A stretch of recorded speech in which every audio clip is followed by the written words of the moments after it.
Margaret awoke, startled, a cold sweat clinging to her. She gathered her thoughts.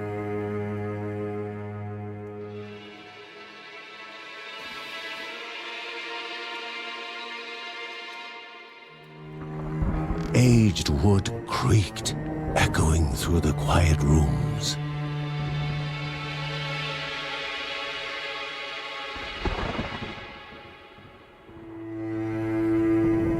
Near the house stood a shrine to Rhea Dana, goddess and daughter of the land, of Rhea and a being of comfort.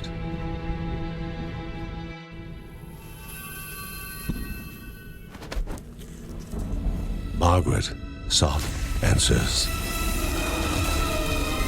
But the goddess did not speak. There was only the faint whisper of something dark, something hungry.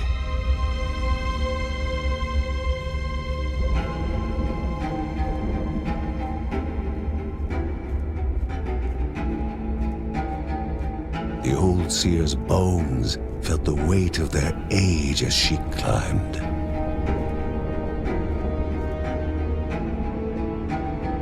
The only thought on her mind, has it begun again?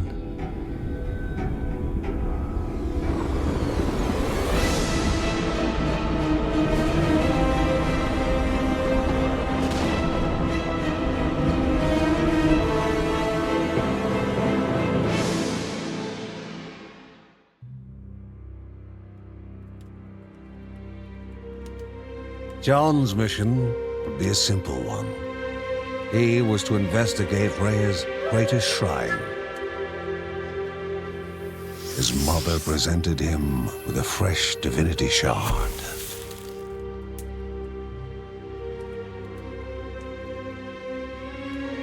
From his brother came a newly sharpened sword.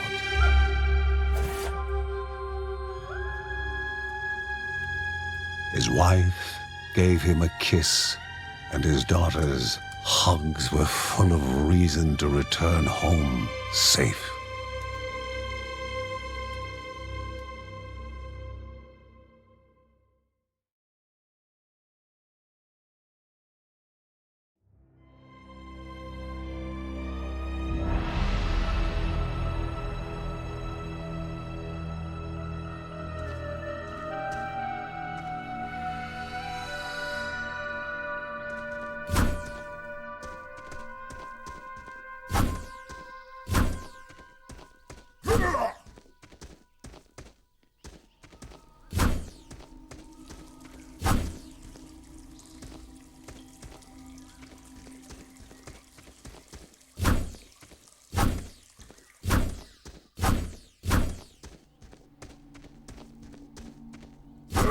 Rhea, a land long forgotten, a place of unimaginable beauty.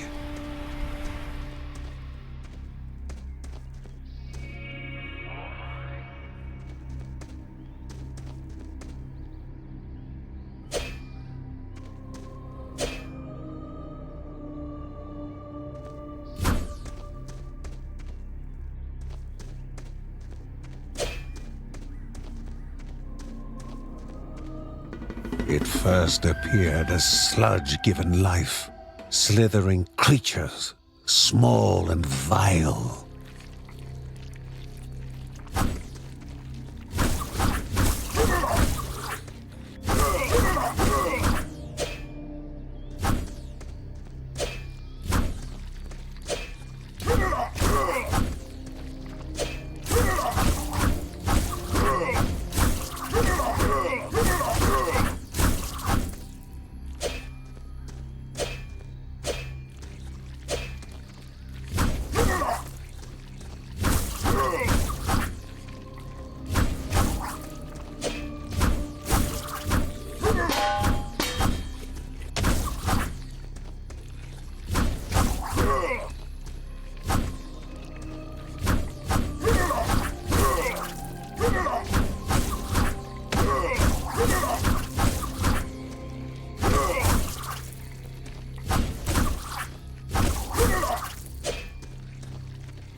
impeding further progress. A battle was certain.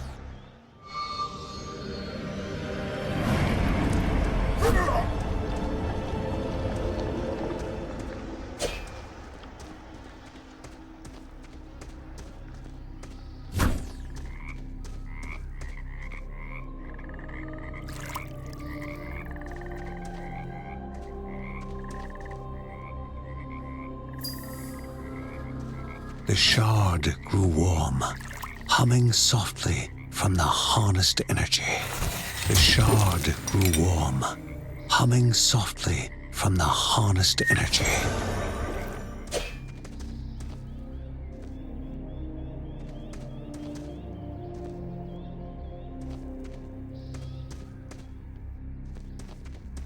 Before him was now one more dangerous than those that came before.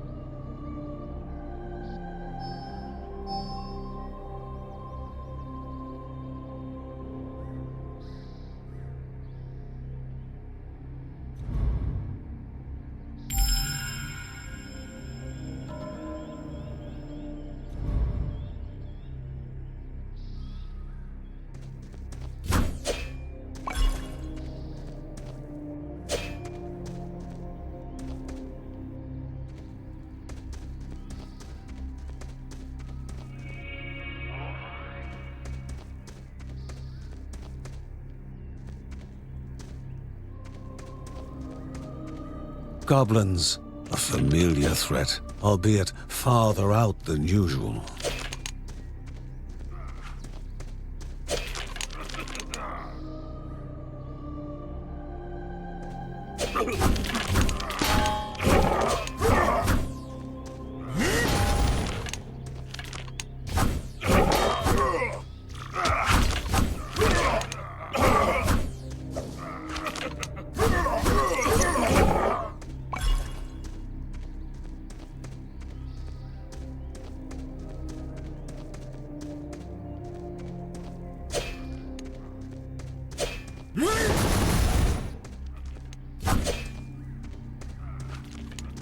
Inherently violent and ill-bathed, the goblins were an unfocused but constant threat.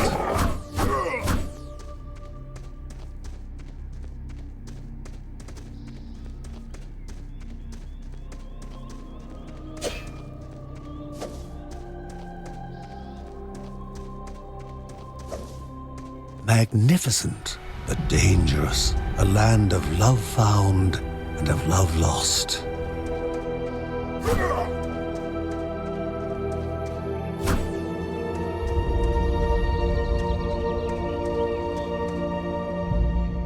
Before him was sacred ground, left untouched in days gone by.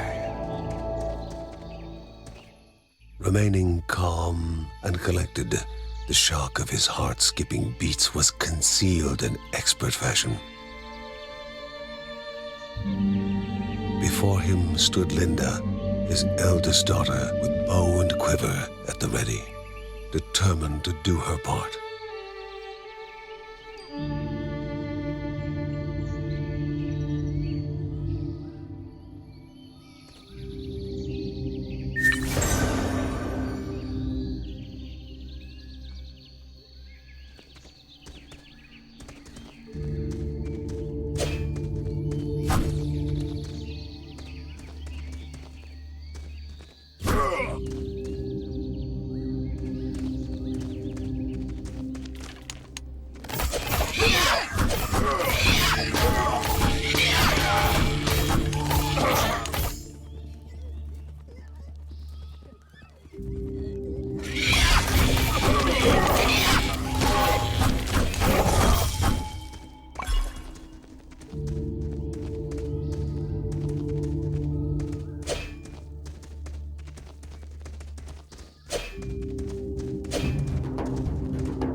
Before the Guardians were not beasts feeding, but monsters consuming, destroying others. They corrupted and distorted, creating even more hungry husks.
Both father and daughter gathered their thoughts, their hearts heavier than before. How would they explain what they had witnessed?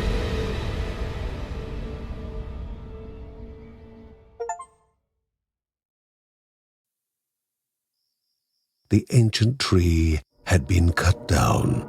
Together, father and daughter described the horror, the creatures dripping with decay that slithered into bodies stuck between life and death to bolster their ranks. Grandma Margaret confirmed what they all feared. It was the corruption, a cruel entity spoken of only with hushed voices, an ocean of darkness that flowed from the top of Mount Morta. And the Bergsons' duty was to stand against this devouring deluge of death. Kevin was also eager to do his part in the family's fight, especially when his older brother Mark was off somewhere. He was as much a guardian of their mountain home as any of them. She stood. If they were to reach the summit and destroy this evil, as the Bergsons of old had done in the past, they would need the assistance of the sanctuary.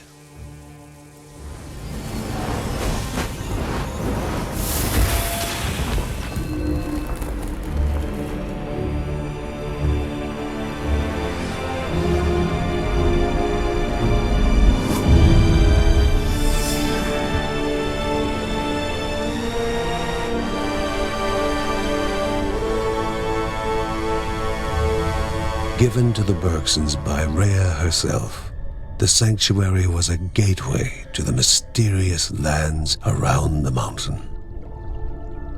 Margaret pointed to the huge crystal at the center of the den, revealing their next task: to activate it and open the way to the source of the corruption.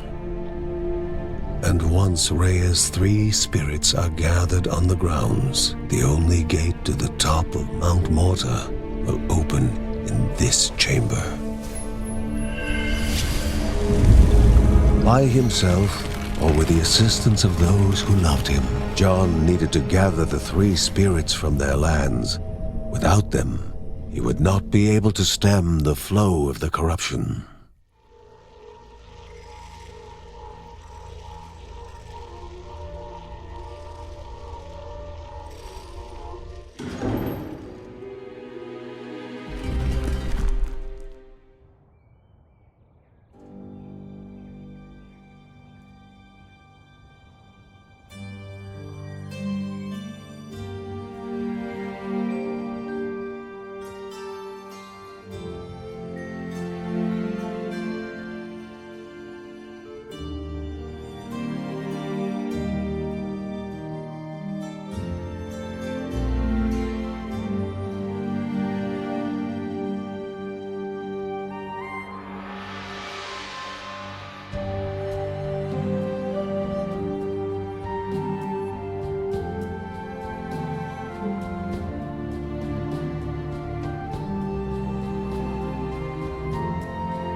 halls of Anaiadaya must be here, for she needs to be found.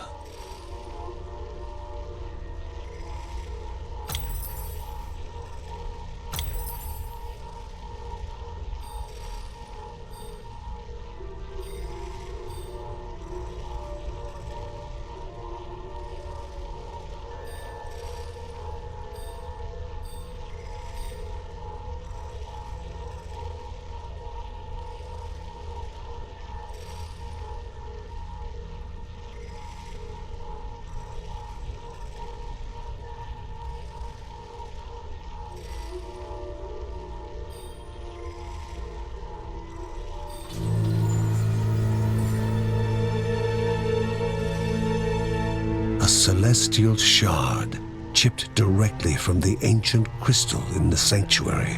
It would be the Bergsons' lifeline, a tether to pull them back home before death's fateful whisper.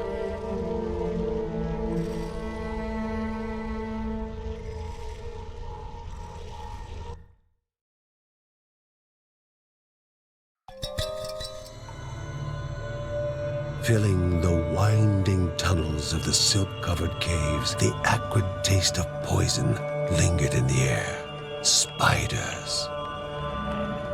Linda told herself it was only target practice. As she readied her bow, they must find the spirit deep within the caves.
Bergson began to slip away, wondering if this was death.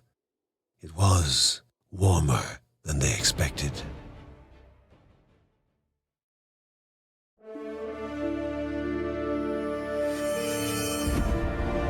They gasped for air as the celestial shard brought them back, a sensation no hero could become accustomed to.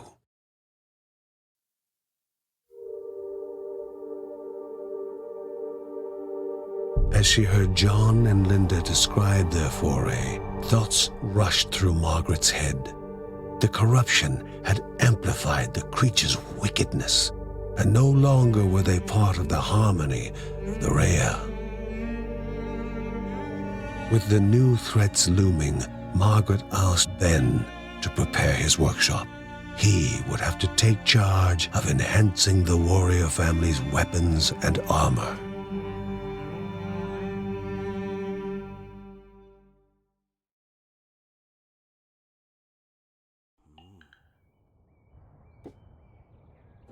Uncle Ben reached out to the familiar warmth of the forge. If they were to reach the top of Mount Morta, their equipment would need to be of the highest quality.